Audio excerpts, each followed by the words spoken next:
जगत गुरु स्वामी रामभद्राचार्य ने राम कथा के दौरान कुछ ऐसा कह दिया कि घमासान छिड़ गया। जगत स्वामी रामभद्राचार्य ने कहा कि भारत में रहना है तो जय श्री राम कहना होगा। जगत गुरु के इस बयान के बाद मुस्लिम मोहल्ले में आक्रोश है। सवाल उठ रहे हैं कि जगत गुरु के सनातन विरोधियों को यह पाठ क्यों पढ़ाना पड़ा। यदि भारत में रहना है जय श्री राम कहना है। ये क्यों कहना पड़ा तुलसी पीठ के पीठाधीश्वर जगत गुरु स्वामी रामभद्राचार्य को? ऐसा क्या हो गया कि रामभद्राचार्य ने सीधे सीधे रेखा निर्धारित कर दी?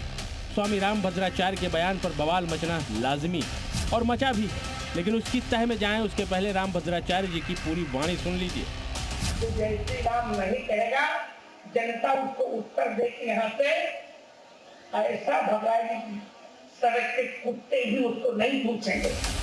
रामभद्राचार्य सनातन के खिलाफ खड़े लोगों को लक्ष्मण रेखा बता रहे हैं, लेकिन अभी ही क्यों? ये तो भारत के लिए सदियों का सनातन ज्ञान है कि देश के हर कतरे में राम बसे हैं। राम भारत की पहचान है, राम सनातनी आस्था की पहचान है, राम भारत के आदर्श हैं। लेकिन स्वामी रामभद्राचार्य को ये बताने की जरूरत क्यों पड़ी जिससे घमासान मच जाए? मुस्लिम मोहल्लों में गुस्सा उबल रहा है।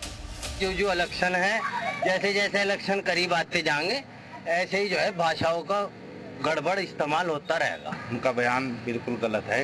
इसमें बयान में भाईचारा नहीं है, भाईचारा खत्म हो रहा है। ये तो नफरती बात है। और जय श्री राम हमें गुरेज नहीं, कोई भी कहने में जय श्री राम कह लेंगे, कोई दिक्कत हो। हम भाई हिंदू हमारे भाई नहीं क्या? ये है गलत है। आपस में प्यार मोहब्बत की बात करनी चाहिए मेरे ख्याल से। तो कारोबार पे ध्यान देना चाहिए और तरक्की पे ध्यान देना चाहिए। इस तरह की बयानबाजी अच्छी नहीं। ये पहली बार नहीं जब स्वामी रामभद्राचार्य के किसी बयान पर बवाल मच गया हो। इसके पहले भी स्वामी रामभद्राचार्य कई बार ऐसे बयान दे चुके हैं जिन्होंने विवाद खड़ा किया। कथा के दौरान इमोशनल होकर कही गई बात का पहले अर्थ समझिए। किसी धर्म से ताल्लुक रखता हो, हिंदुस्तान में रह रहा है तो वो हिंदूवादी है, सनातन धर्मवादी है, होना भी चाहिए, यही सत्य है। हमारे जो गुरुजी बोल रहे हैं रामभद्राचार्य जी के अनुसार जो बोला गया है वो बिल्कुल सत्य बोला गया है। उनका कथन कोई भी अभी तक असत्य नहीं साबित हुआ है। जो भी उन्होंने कथन बोला है वो सारा कथन सत्य बोला है। कथा के दौरान श्री राम के विरोध को लेकर जगत गुरु रामभद्राचार्य इमोशनल भी दिखे। उन्होंने पूर्व मुख्यमंत्री भूपेश बघेल के स्वर्गीय पिता नंद कुमार बघेल का जिक्र करते हुए कहा वो अब जीवित नहीं है, लेकिन जब उन्होंने श्री राम की आलोचना की थी तो उन्हें बहुत दुख हुआ था। मुख्यमंत्री विष्णुदेव साय की पत्नी की तारीफ करते हुए कहा कि आदिवासी इलाके में जन्म लेने के बाद भी कितने अच्छे संस्कार हैं उनके। श्री राम के चरणों में उनकी आस्था है। श्रीमद् भागवत कथा में स्वामी रामभद्राचार्य का बयान भले ही किसी को आहत करने के लिए ना हो, लेकिन उनके दिए ऐसे बयान पर पहले भी घमासान मच चुका है। स्वामी रामभद्राचार्य ने जब कह दिया था प्रेमानंद महाराज संस्कृत का एक अक्षर भी नहीं जानते।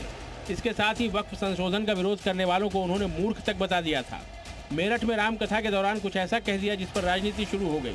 उन्होंने पश्चिमी उत्तर प्रदेश को मिनी पाकिस्तान जैसा बता दिया था। स्वामी रामभद्राचार्य की विवादित बयान पर मुस्लिम मोहल्ले से लगातार रिएक्शन आ रहे हैं। जाहिर है बात बड़ी है तो प्रतिक्रिया उसके मुताबिक ही आ रही है। ब्यूरो रिपोर्ट, जी मीडिया।